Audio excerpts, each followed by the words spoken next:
First, the mortal sin. Look at here. Some yee redneck or something has welded a fitting onto that fuel tank right there at the end of those threads instead of just purchasing the right petcock. I removed the sink valve off of there, and I noticed there's a little hole here too, see? Right there. There's a hole. So that needs to be repaired. And to fix this mess, my solution is to weld this new bung on there. And it's a 22 millimeter. And I purchased the, well, this isn't the original, but it'll work, petcock.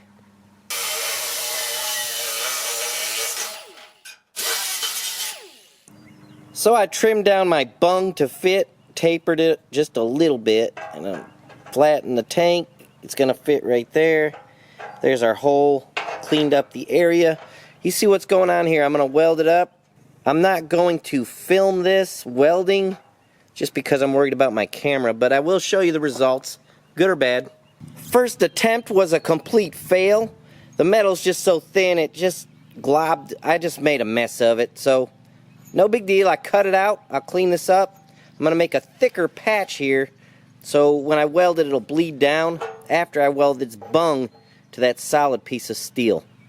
There's my repair. I'm going to let it cool off a little bit. We'll put the petcock on it and see if it leaks.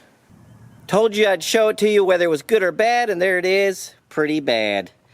You know, it actually came out real nice to start with. And then I had a little pinhole here, and you guys know how it goes. If you're not careful, you blow a hole in the middle. Before you know it, and the welder's not welding right a little bit, before you know it, you got a big gobbed up mess like what I have here. I did check it, it's not leaking. Gonna go with it for now. Best thing to do in the future is just to cut it out bigger, get a new bung, and just clean all this up, you know, and I would like to do that. But this setup with putting the plate of metal in, that was a smarter way to go. Hindsight's always 20/20. What I should have done was just made a circle, a bigger circle around this bung, and then made a bigger circle of this metal round also, and it would have been so much neater and cleaner looking if it was just a round patch on there, you know. But this bung, as you can see, hold on a second, is welded in from the back side, and that's the way to go. It's nice clean weld on the inside, you know. Even though you can't see it, you gotta believe me because I'm being honest. Look at this mess. I need to mention this. A sure way to screw up is just to get in a hurry, and that's what I did. I should have just slowed down, took my time. It's a little windy outside, and you know what that does to a welder. It puts a bunch of holes in it. I should have brought the thing inside. All these little things I could have done to avoid this mess. So slow down, take your time, and do it right, and then you don't have to do it twice like I'm going to have to. Here's the finished product. What do you guys think? Yeah, it looks bad. I know it looks bad. That's all right. I did go over this with JB Weld, not because it leaks. It did not leak. But, you know, if there happened to be some little pinhole or something, I don't want to deal with it. So I just put JB Weld over it for now. I did notice this tank was repaired in other places after I got to looking at it closer. Up here, the last spot I just showed you too. I just had a little misfortune repairing this tank, and I'm going with it. The reason why is because I need this thing to run to see if I even like it. If I don't like it, I'm going to sell it. If I do like it, we can revisit a few things on this motorbike, like this tank, and clean it all up. You know, cut it out, re-weld it, clean it up real nice, give it paint, and fix everything right. But for now, I need this thing on a road, throwing smoke out the back so I can see if I like it or not. Time now to rebuild the heart of this engine, the oil pump. Very important part of this motorbike. I washed her down with some brake clean. Now let's disassemble this thing. Dirty and cruddy inside of here.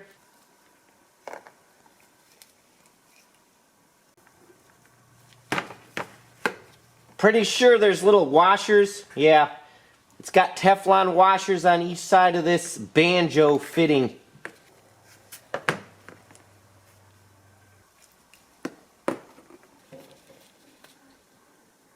There we go. Spring-loaded doohickey. We'll clean all that up. Oh.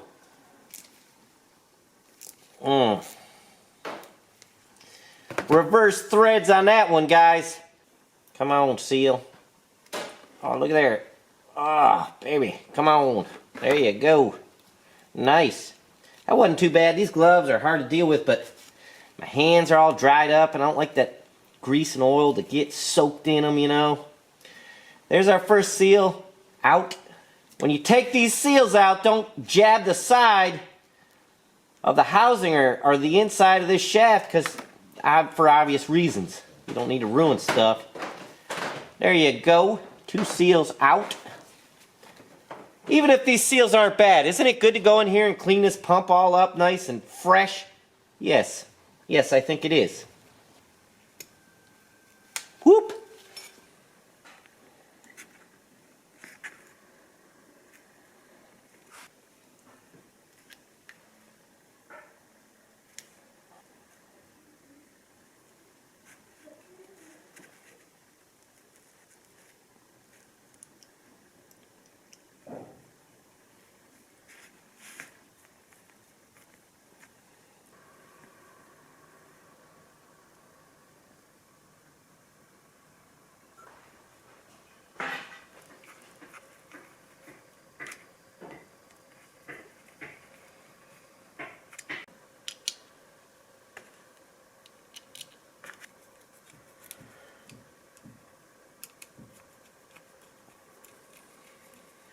Oil pump is all reassembled. I do have 2 extra O-rings. I think they may go to a different year model or something.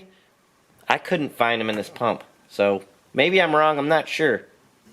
Nice new gasket. And you gotta line this up, of course. This will only go on one way, where the cable goes towards the back of the engine.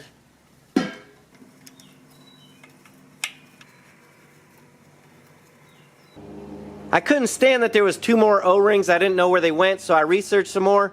This cap right here comes off. You remember there's a seal under there. And then this piece pulls out. And it did not come out easy, I can tell you that. So there you go, that's your close-up. I'm going to change this O-ring out.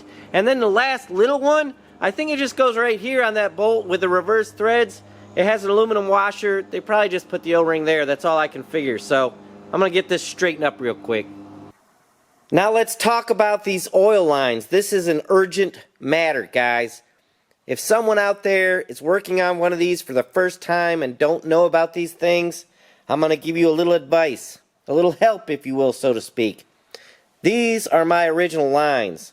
And as you can see, I tore it up right there because these are actually, they're banjo fittings with check valves in them. And the check valves are a spring, as you can see in this other one. It's a spring and a ball inside of that fitting. See, this one comes apart. This is from an older model motorcycle right here. This is from a newer model motorcycle right here. These, you can get replacements, Kawasaki part numbers, I don't know exactly. Also, I investigated, these will come apart. This cap on the bottom will come out. And you can probably clean them or repair them. The mistake I made was trying to clean these with compressed air. So I'm sure I blew the ball into the spring. And like this one, when I go to put it back together, there's a narrow end on the spring and a wider end. And if you put it on the wrong end, the ball will fall down in the spring, you'll have no check valve. When you go to try and purchase these lines, you think, well, I'll just get on eBay and get some. You won't find any. And if you do, they'll be junk and they'll be trying to get gold prices for them, I guess. Nobody wants to let them go for a reasonable price. So what I ended up doing is right here, I bought a motorcycle that had them on them. And again, this is a later model. That's the ones that have the fittings on that you can screw on and off to clean them up. And that's pretty awesome. If you're watching this video and you haven't touched your lines yet, they can be saved, I believe, if you very carefully and spend a lot of time cleaning them, maybe soaking them in like petrol or gasoline or something like that, or an ultrasonic cleaner. As much as I hate to say it, would be handy. Do not use compressed air. I'm thinking about trying to figure out a way, if I get time, to make these lines so that people can have them. You know, they're making a big deal out of nothing here. These lines really are nothing. I just got to find the supplies. I need those hard plastic lines. I just need a couple little fittings, and we could just make a set of lines. Everybody needs to know how to make a set of lines or know where to get them, because this is ridiculous to shut down my motorbike because of these stupid lines. One more thing you should know about the lines. You can't check them by like blowing through them with your mouth.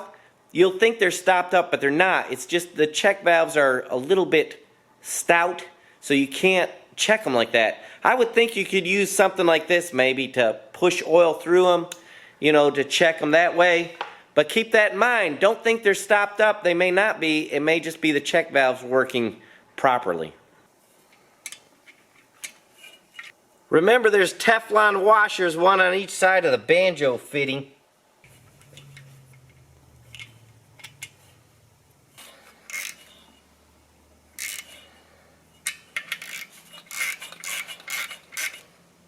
There's a closer look at the lines right there. No covers or anything like that is going on until after we fire it up. Make sure everything's working okay and that there's no leaks. Here's our oil tank. I cleaned it up on the inside, but this valve also needs to be cleaned. I guess it's not a valve, but there's a screen under here. Anytime you see this right here, it's a bowl, like a sediment bowl. It'll capture all the garbage down in there. So just take this off and peek in there. I hadn't done this yet, so we're doing it together. Okay, no screen in this one. It's just a bowl. But again, this is so that trash can fall into this bowl and you can clean it up. So I'm going to clean all this stuff up, put it back on the tank, and we need to get it on the bike. I forgot to mention too, there's a screen inside of this tank. Have you guys seen those screens like in fuel tanks before? That's what it is. It's like a tube and it's a screen around it. This one's no good. I need to stick a screw in there and then pull it out and see if I can find a new one to put in there. So I found this petcock, which goes to somebody's project. Some of you may know, but I don't have time to get to it right now. So I'm going to steal this screen. There's a gasket on it too, a rubber gasket. I could use that too. Let's not tell somebody that I'm robbing parts from his little motorbike. This bolt could be just a hair bigger, but it'll be alright.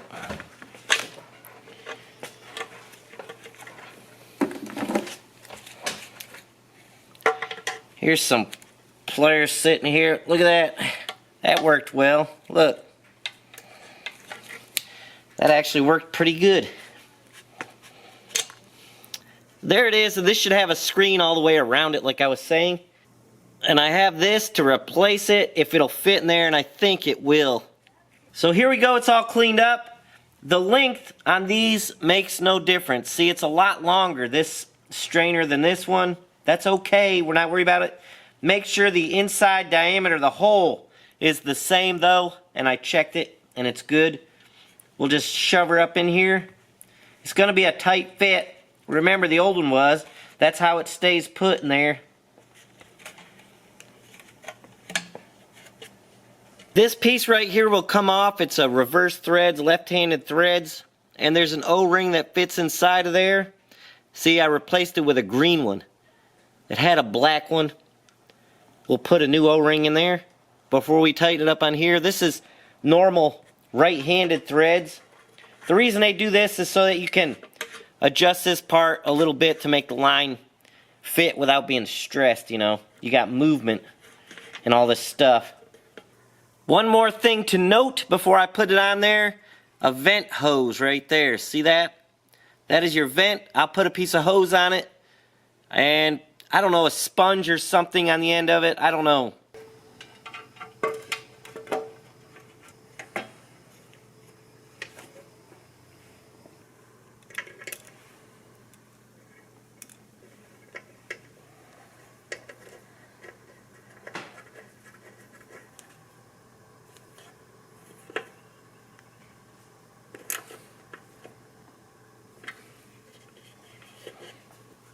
I guess I should have polished up my chrome. That would look really good right there, wouldn't it? That side cover was polished up. There's the oil tank.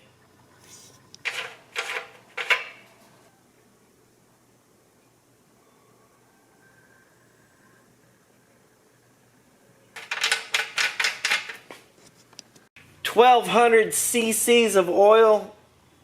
It's supposed to hold more if you put an oil dam or something in there in the crankcase. You're supposed to do an update that I did not do. I know about it, just didn't do it. 1,200 cc's, that's about 1 1/4. When it's full, it'll run out of that little hole. What hole, Benny? Just look, just watch. There she goes. That hole. Now it's full. See it? Running through there. Drip, drip, drip. Now I'll put this screw in. Probably supposed to let it drain down, but there's not much extra in there, so I'm just gonna put her in. Some of you may or may not have noticed the engine is installed in the frame, by the way. I forgot to mention that, but there it is. And you already know from disassembly it only had 3 bolts. One there, and one here, and one here. And there was a spacer right there that I had made by my buddy Max. He helped me out. Thank you, Max. It fit perfectly, by the way. And the engine is installed. Why not on film? Because I had to have some help installing it, and not everybody likes to be filmed and put on my stupid YouTube channel. So that's part of the reason. And why did I just throw it in there? Somebody said you may have to take the heads off of this machine to make it fit. Like you couldn't install the engine without taking the heads off. I thought that was kind of odd, but he did catch me, and I thought, could that be true? I wouldn't think so. And it's not. You can throw this right in. It's not a big deal at all. Kickstart is on temporarily. I just want to kick it over and see if we can prime these oil lines here. See how that works out. And I'm probably going to have to go down to the line and crack it loose.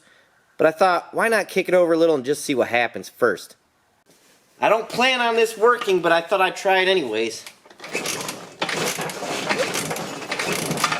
Well, I went to prime these lines, but look guys, watch. I'm kicking.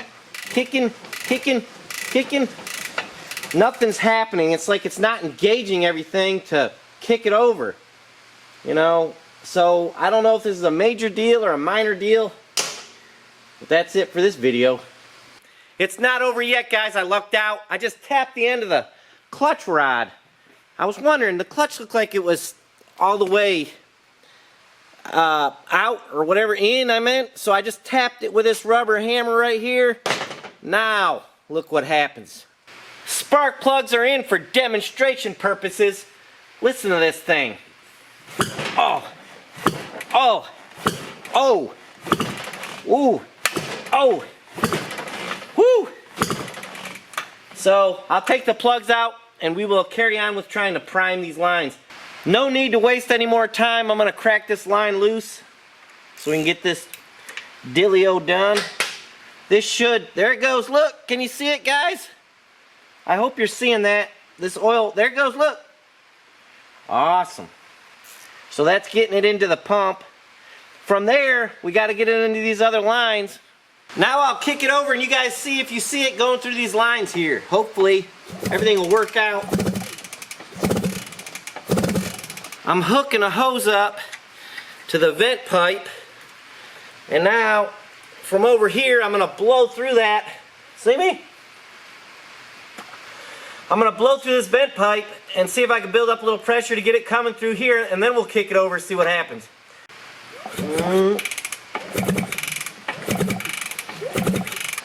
I'm almost positive this is our issue. I'm going to see that's supposed to be open, you know, like when you pull the throttle.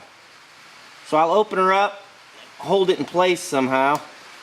Basically the oil injection's wide open right now. I think we'll have better results. I'm going to kick her over and see what happens.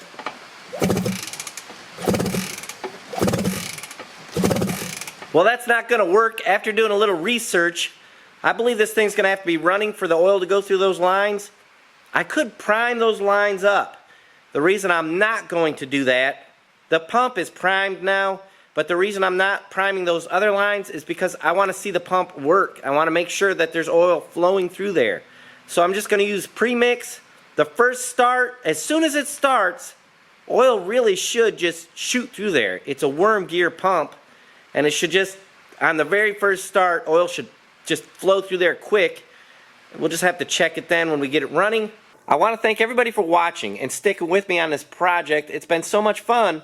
And the Facebook groups especially, all you guys have been great. Anytime I ask for information on this bike, I get it immediately. And it's very accurate information, very helpful, and it saves me so much time. I appreciate you guys doing that for me. I hope you guys are enjoying the series. I'm sorry about my stupid camera. The focus, in and out focus, is driving me nuts. Might be driving you guys nuts too, I don't know. It's probably better not to be focused on this mug anyways, very clearly. I'm hoping the next video we get this thing fired up. Maybe, I don't know. We'll see you guys next time.